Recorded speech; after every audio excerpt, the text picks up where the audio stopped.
two, one. Assalamualaikum warahmatullahi wabarakatuh. Perkenalkan, nama saya Asra Astuti dengan MPM 1962201034. Adapun saya membawa video ini untuk memenuhi tugas mata kuliah Akuntansi Keuangan Lanjutan 2 dengan dosen pengampu Ibu Storini SAKT MAK. Baiklah, saya di sini akan menjelaskan materi bab 15, yaitu persekutuan, pembentukan operasi dan perubahan keanggotaan. Persekutuan merupakan bentuk usaha yang populer karena mudah untuk membentuknya dan memungkinkan beberapa individu untuk menggabungkan bakat dan keterampilan mereka dalam suatu usaha bersama tertentu. Yang kedua, ada sifat entitas persekutuan. Bentuk usaha persekutuan memiliki beberapa komponen unik karena status legal dan akuntansinya. Bagian berikut menggambarkan karakteristik utama yang membedakan bentuk persekutuan dari entitas bisnis lain.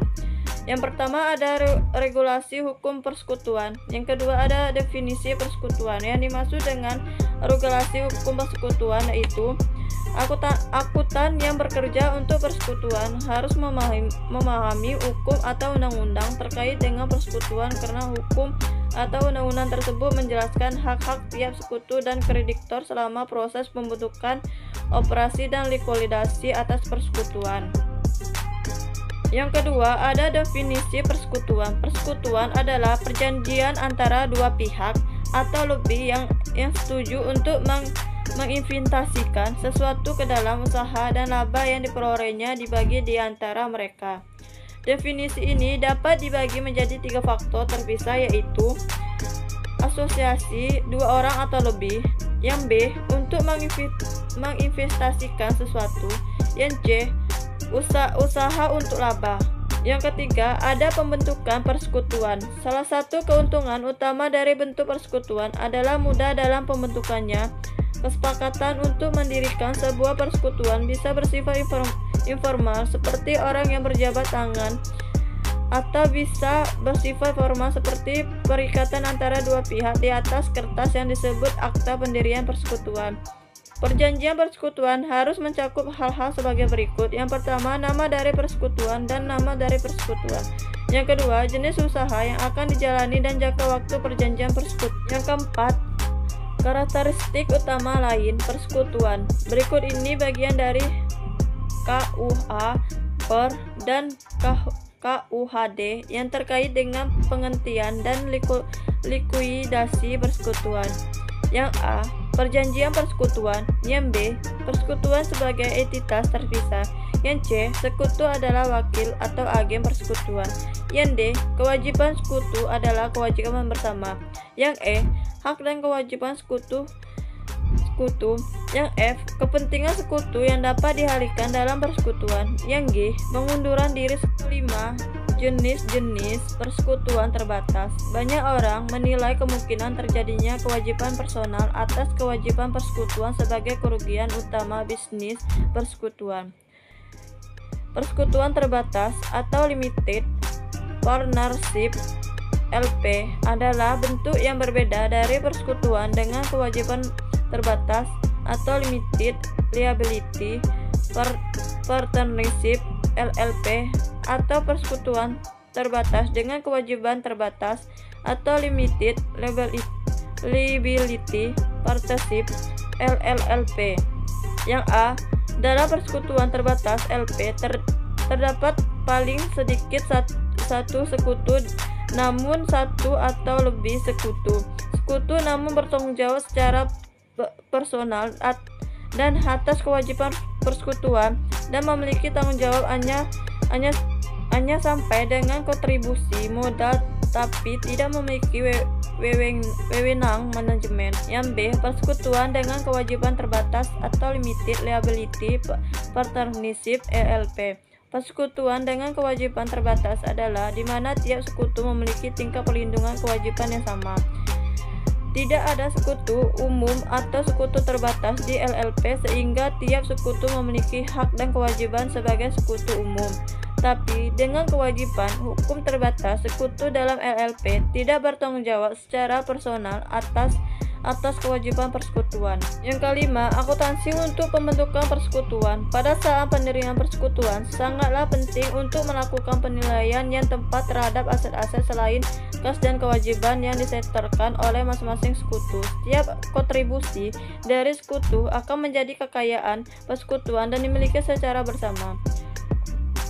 Persekutuan harus dapat memisahkan secara jelas antara kontribusi, modal, dan pinjaman yang diberikan oleh sekutu kepada persekutuan. Ketujuh, akun sekutu. Persekutuan bisa memiliki beberapa akun untuk masing-masing sekutu dalam pencatatan akuntansinya. Akun sekutu tersebut adalah sebagai berikut. Yang pertama, akun modal investasi awal para sekutu. Setoran modal selanjutnya, distribusi, keuntungan atau kerugian, dan penarikan modal oleh sekutu dicatat dalam akun modal para sekutu. Setiap sekutu memiliki satu akun modal yang biasanya bersaldo kredit, yang B, akun privat atau penarikan. Para sekutu biasanya melakukan penarikan atas aset dari persekutuan sepanjang tahun sebagai antisipasi atas keuntungan. Rekening akan didebit apabila terjadi pengambilan harta persekutuan untuk sekutu. Yang C, akun pinjaman. Rekening ini akan didebit apabila utang kepada sekutu berkurang dan dikredit apabila utang kepada sekutu bertambah. Dalam hal persekutuan dilikuidasi, maka saldo rekening ini ikut dipertimbangkan di dalam menghitung bagian kas tertentu yang bersangkutan. Di dalam neraca saldo disajikan pada kelompok pasifa, yaitu utang. Yang keenam, akuntansi untuk operasi persekutuan. Sebuah persekutuan menyediakan jasa atau menjual produk untuk mencari keuntungan. Transaksi tersebut dicatat dalam jurnal dan buku besarnya. Sebagian besar persekutuan menggunakan akuntansi akrual dan presentasi yang berlaku umum dalam pembukuannya, karena prinsip akuntansi yang berlaku umum menghasilkan pengukuran laba yang lebih baik dibandingkan metode akuntansi alternatif seperti basis kas ataupun bisnis kas yang dimodifikasi. Laporan keuangan persekutuan disusun untuk kepentingan sekutu dan terkadang kreditor. Yang ke-8, mengalokasikan laba atau rugi ke para sekutu. Laba atau rugi dialokasikan kepada para sekutu pada tiap akhir periode sesuai dengan perjanjian dalam persekutuan. Secara tidak langsung, semua persekutuan memiliki perjanjian alokasi laba atau rugi. Perjanjian tersebut harus diikuti secara benar, dan jika ada yang tidak jelas, maka akuntan harus memastikan bahwa semua sekutu setuju atas distribusi laba atau rugi. Terdapat beragam rencana distribusi laba rugi atau profit distribution plus di dunia usaha. Distribusi laba hampir sama dengan dividen pada koperasi. Distribusi ini tidak seharusnya termasuk ke dalam laporan laba rugi, terlepas bagaimana cara laba tersebut didistribusikan. Di distribusi laba dicatat langsung kepada akun modal, bukan. Yang ke-8, metode alokasi laba khusus. Beberapa persekutuan mendistribusikan laba bersih dengan dasar lain. Misalnya, kebanyakan kantor akuntan publik mendistribusikan laba dengan dasar unit persekutuan. Seorang sekutu baru memperoleh sejumlah unit dan tambahan unit yang ditugaskan oleh komite kompensasi dengan cara memperoleh klien baru menyediakan persekutuan dengan keahlian di industri tertentu, bertugas sebagai menangani operator atau menerima berbagai tanggung jawab lainnya.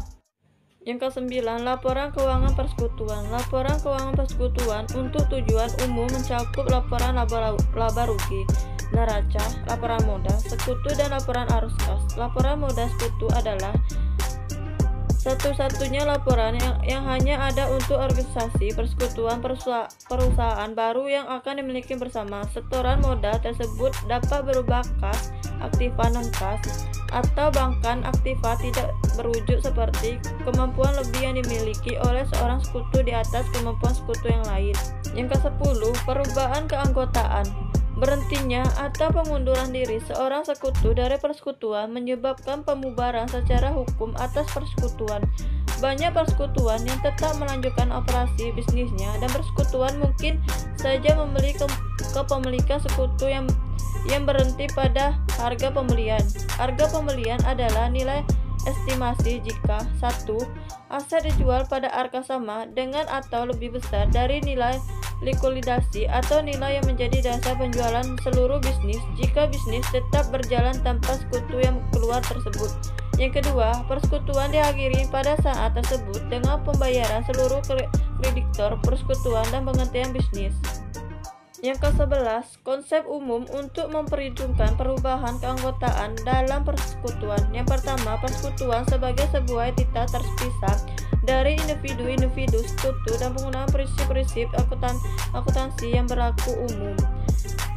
KUA secara jelas mendefinisikan persekutuan sebagai suatu entitas yang terpisah dan masing-masing individu sekutu.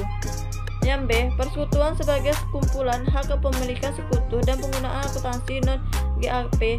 Para sekutu dalam perusahaan swasta dapat saja memilih mengikuti metode akuntansi dan AGP untuk memenuhi kebutuhan informasi tertentu.